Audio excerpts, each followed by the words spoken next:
Hi guys, I'm Krishna. Whether it's mopping up a floor, an oil leak, or simply just walking backwards, slips, trips, and falls are real hazards that we deal with in the workplace. So my name's Brendan Miller, and here to tell you today about the accident I had a few years ago. It was our last shift before Christmas. We were moving kind of quick. I went across a set of conveyor rollers. I was walking on the walk plate, but I stepped down and I walked on a guard that had been installed backward. So the roller was on the outside instead of the inside, and when I stepped on that, I went down with my weight and I shattered my right ankle.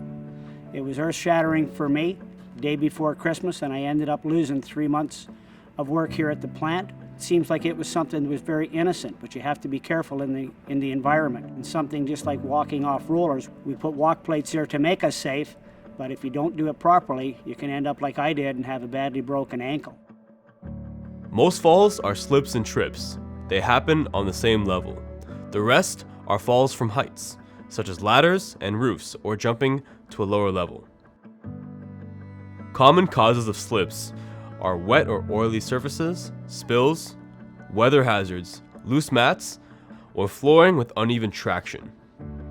Common causes of tripping are obstructed views, wrinkled carpeting, uncovered cables, bottom drawers not being closed, uneven walking surfaces, and poor lighting.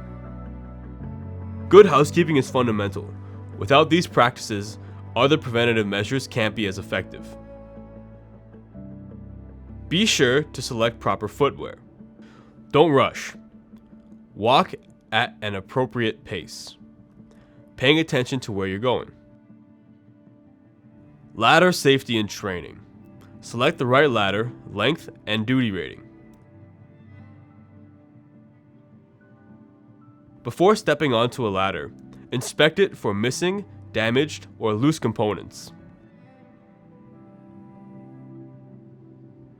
Do as much work as possible from the ground. Ensure workers can get safely to and from where they're working. Be aware of falling objects and follow legislative and company policies when working at heights.